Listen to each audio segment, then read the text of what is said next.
मैं राकेश जी से शुरुआत करना चाहता हूं। राकेश जी, गुजरात की लड़ाई की बात हो रही है और अरविंद केजरीवाल ने आज ये कहा कि हमें छोड़कर अब से पहले जब से हम राजनीति में आए सब चोर भ्रष्ट बेईमान लोग राजनीति करते थे, पैसा कमाते थे, स्विस बैंक में डाल देते थे। हम आए, हमने पैसा बचाया, करप्शन रोका, तो हम हर चीज मुफ्त देते हैं और हम मुफ्त देते हैं तो इन बाकी लोगों को रास नहीं आता। तो वो कह रहे हैं जो आदमी ये कहे कि मुफ्त सुविधा नहीं देनी चाहिए जनता को, समझ लो ये चोर है, समझ लो इसकी नीयत में खोट है।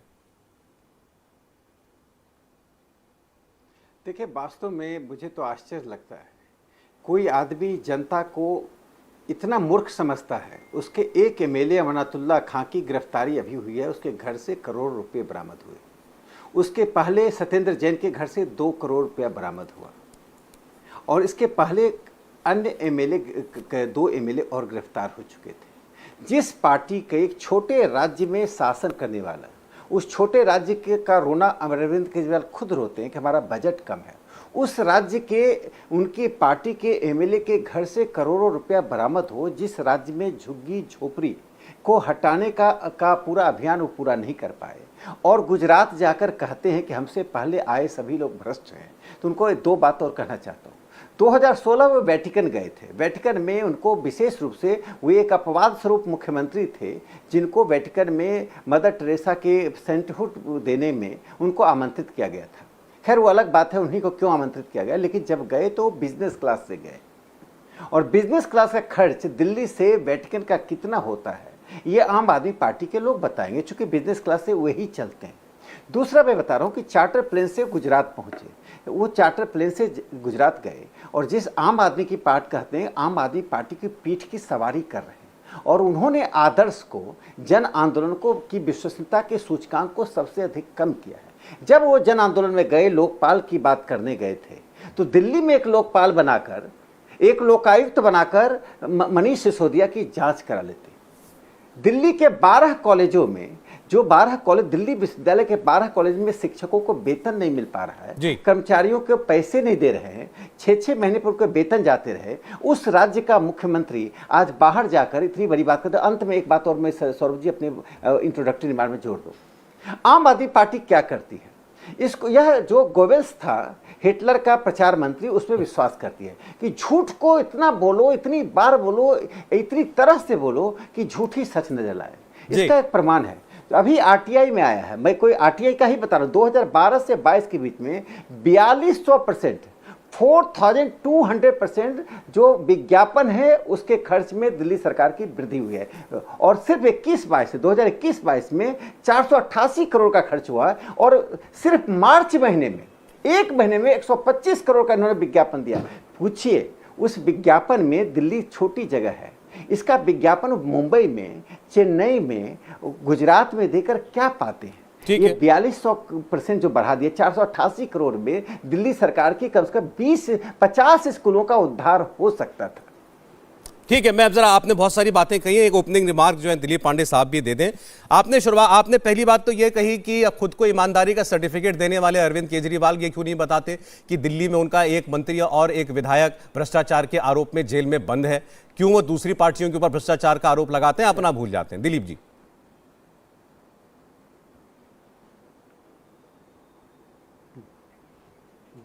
दिलीप जी, आपका सिस्टम म्यूट है, जरा अनम्यूट कर लीजिए। सॉरी, म्यूट था। सौरभ जी, मैं काफी दिन बाद राकेश जी के साथ चर्चा में बैठा हूँ। मैं मानता था, मैं जानता समझता था कि ये प्रोफेसर हैं, पढ़े लिखे आदमी हैं। आज पूरा मुझे लगने लगा कि ये भी खाली व्हाट्सएप यूनिवर्सिटी वाला कंटेंट पढ़ के और बोलते रहते हैं। बातचीत की शुरुआत करी उन्होंने तो कहा अमानतुल्लाह खान के घर से करोड़ों रुपए बरामद हो गए। मैं चुनौती देता हूँ राकेश जी को, इस कॉल के बाद आपसे मेरा नंबर ले लें, मुझे सबूत दे देंगे कि करोड़ों रुपए मिले अमानतुल्लाह घर से, मैं सियासत छोड़ दूंगा। इस तरह की बेसिर पैर की बात करना, वो भी किसी पढ़े लिखे आदमी के मुंह से निकल के आना, बेसिक कुछ भी आकर कोट कर दे रहे हैं, कुछ भी बोल दे रहे हैं। मैं बताता हूँ हकीकत क्या है। भारतीय जनता पार्टी असल में, जब आम आदमी पार्टी की बात आती है तो देश की सबसे निकम्मी पार्टी है, सबसे। और ये इस बात को राकेश जी भी मानते हैं, मैं बताता हूँ कैसे मानते हैं। सारी ताकतें किसके पास है? राकेश जी के पास है, मोदी जी के पास है, भाजपा के पास है। सीबीआई किसके पास है भाई? ईडी की एजेंसी इनके पास है, इनकम टैक्स डिपार्टमेंट इनके पास है, दिल्ली की पुलिस और इसके अलावा कई राज्यों की पुलिस इनके पास है। तब भी इनके नेता क्या कर रहे हैं, इनके प्रवक्ता क्या कर रहे हैं? राकेश जी को क्या करना पड़ रहा है? सीबीआई, ईडी, आईटी इनकी कुछ सुनी नहीं है भाई साहब, इनका कंट्रोल ही खत्म हो गया, ये स्वीकार कर रहे हैं। लिहाजा इनको मजबूरी में क्या करना पड़ रहा है, आना पड़ रहा है मीडिया के साथियों का टाइम खराब करने के लिए। एक फोटो इनकी, 2 फोटो, बेसिर पर क्या आरोप लगाना, इनके यहां करोड़ मिल गए, इनके यहां 2 करोड़, मतलब ईडी तक जो है फेक ट्वीट करती है कि जैन साहब के यहां से इतने मिल गए, उतने मिल गए। तो ये व्हाट्सएप का कंटेंट उठा उठा के इनको मजबूरी में ये सारी बातें कहनी और करनी पड़ रही हैं। वजह क्या है, सब लोग मान रहे हैं कि भाई हमसे कुछ हो नहीं रहा। हकीकत इसके पीछे की क्या है, गुजरात चुनाव जैसे ऐसे पास आ रहे, इस बात को समझिएगा। भारतीय जनता पार्टी के चेहरे पर दिख रही है बौखलाहट, क्योंकि भाजपा गुजरात में सुन रही है अपने हार की आहट। ये पूरा आपको दिख रहा है पेंट किया हुआ तस्वीर, फर्जी तस्वीर जो दिख रहा है भाजपा का, इसके पीछे की वजह यही है कि भारतीय जनता पार्टी के पैरों के नीचे से जमीन खिसक रही है। ठीक है। हमने ये प्रेडिक्ट किया हुआ था कि भाई पहले ये पैसा देके खरीदेंगे, ऑपरेशनल टेस्ट फेल हो गया, नहीं खरीद पाए, तो अब ये डरा धमका के सीबीआई ईडी के जरिए खरीदेंगे। बिल्कुल वही हो रहा है। तो आप कह रहे हैं गुजरात में इनके पैरों तले जमीन खिसक गई है, लेकिन वहां केजरीवाल जी के सामने तो लग रहे हैं नारे मोदी मोदी के। सौरभ भाई, ये मोदी मोदी के नारे 4 आदमी लगा, देखिए आपको तय करना पड़ेगा आप किस तरह की सियासत करना चाहते हैं। भारतीय जनता पार्टी ने तय किया कि हम नारा वाली सियासत करेंगे। अरविंद केजरीवाल जी ने तय किया कि हम स्कूल, अस्पताल, बेरोजगारी के ऊपर अपने हक की बात कहने की सियासत करेंगे। तय किसने करना है? नारे कहां लगे? गुजरात में लगे। गुजरात की जनता तय कर रही है भाई साहब। राकेश जी और हम जब यहां बैठ के बात कर रहे हैं, हमारी बात से कोई फर्क नहीं पड़ रहा, लेकिन गुजरात की जनता तय कर रही है कि कैसे 27 साल की खौफ की, निकम्मेपन की सियासत से बाहर निकले। वो कौन आदमी है जो हमारी समस्याओं की समाधान प्रस्तुत कर रहा है? वो कौन है जो कह रहा है कि आपके घर में जो बेरोजगार नौजवान है उसको हम नौकरी देंगे, स्कूल बनवाएंगे, महिलाओं की सुरक्षा सुनिश्चित करेंगे, अस्पताल अच्छे करेंगे? ये कौन कह रहा है? वो सिर्फ एक आदमी कह रहा है, अरविंद केजरीवाल। और मजबूरी ऐसी आन पड़ी है कि इनके नेता जो कभी स्कूल का उद्घाटन करने नहीं गए, इनकी पार्टी के सबसे पहली कतार के नेताओं को स्कूल के चक्कर लगाने पड़ रहे हैं। यह अरविंद केजरीवाल का असर है। चलिए ठीक है, आप कह रहे हैं गुजरात में इनके पांव तले जमीन नहीं है, इन्हें एहसास इस बात का नहीं है, और 27 साल में आपने कहा खौफ की राजनीति की, निकम्मेपन की राजनीति की है गुजरात के अंदर, और गुजरात के लोगों में अब लोगों को विकल्प दिख रहा है अरविंद केजरीवाल में। राकेश जी देखिए, शायद राजनीति का बोध सत्य से अलग कर देता है। मैं एक घटना का जिक्र करता हूँ। कच्छ का नाम सुना होगा आपने। कच्छ को लोग इसलिए जानते हैं कि भारत पाकिस्तान के बॉर्डर पर है, एक डेजर्ट है। वहाँ लोग टूरिज्म के लिए क्यों जाते हैं? बहुत हाई टेम्परेचर है वहाँ पर, भारत पाकिस्तान के बॉर्डर पर है, उसको देखने जाते थे। वो भारत की वह भूमि थी जिसको जवाहरलाल नेहरू ने ऐसे भूमि को बंजर और बेकार भूमि कहा था। उस कच्छ में 1 लाख लीटर दूध का प्रोसेसिंग होता है। भुज और कच्छ में जो पानी नहीं मिलता था, मैं जब पहली बार गुजरात गया तो बड़े बड़े पाइप जाते थे।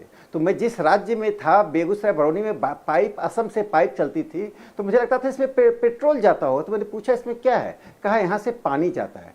कच्छ और भुज में जहाँ पानी सालों भर नहीं मिलता था, महीने में 3 महीने पानी मिलते थे, वहाँ सालों भर पानी, सालों भर बिजली मिलती है। कच्छ और भुज में एक नरेंद्र मोदी जी ने की पहल से एक जो हाइब्रिड रिन्यूएबल एनर्जी का खुला है, जिसे 14,000 मेगावाट उत्पादन होगा। सिर्फ मैं एक भाग का उदाहरण दे रहा हूँ। पूरे पाकिस्तान को 12,000 मेगावाट चाहिए। हम पूरे पाकिस्तान को फ्री बिजली देकर, अपने पड़ोसी को फ्री बिजली देने में सिर्फ एक उत्पादन से सक्षम होंगे। मैं तो सिर्फ गुजरात के एक हिस्से की बात कर रहा हूँ। जब गुजरात में भूकंप आया था, पूरी दुनिया जानती है। ऐसी बातें मत बोलिए जिससे कि हमारी विश्वसनीयता कम हो जाए। मोदी जी की, बीजेपी की, आरएसएस की आलोचना करने के बहुत से तथ्य तर्क हो सकते हैं, लेकिन गुजरात जो चमक रहा है, चमकते चीज को, श्वेत को काला कह देना और काला को श्वेत कह देना, यह इससे जनता नहीं विश्वास करती, इससे विश्वसनीयता कम होती है। और आप एक अच्छे प्रवक्ता हैं, आप बताइए कि गुजरात में बिजली, गुजरात में पानी, गुजरात में मेडिकल सर्विसेज, आपको मालूम है गुजरात में 3 किलोमीटर के रेंज पर एक एम्बुलेंस अवेलेबल है। आप रात को फोन कीजिए, 3 किलोमीटर के रेंज में एक अवेलेबल है। ये आज की बात नहीं है, जब माननीय नरेंद्र मोदी जी वहाँ के मुख्यमंत्री थे, गुजरात में ऐसी व्यूहरचना हुई कि वहाँ पर विकास ने एक अधिष्ठान ले लिया है, एक पैराडाइम ले लिया है। और दिल्ली में आप क्या कर रहे हैं? दिल्ली में आप विज्ञापन दे रहे हैं। आपने गुजरात सरकार के कितने विज्ञापन देखे हैं? हमें टाइम्स ऑफ इंडिया या हिंदुस्तान टाइम्स, जितने अंग्रेजी का अखबार है, दिल्ली के जितने नेशनल न्यूज चैनल हैं, आपको गुजरात का, मध्य प्रदेश के कितने, उत्तर प्रदेश के कितने विज्ञापन मिलते हैं? दिल्ली उनकी तुलना में कितनी छोटी राज्य है, वह भी सीमित है। एनडीएमसी आपके अंतर नहीं। इंडिया टीवी हर वक्त हर जगह डाउनलोड करने के लिए सर्च करें India TV news Google play store या ऐप स्टोर पर।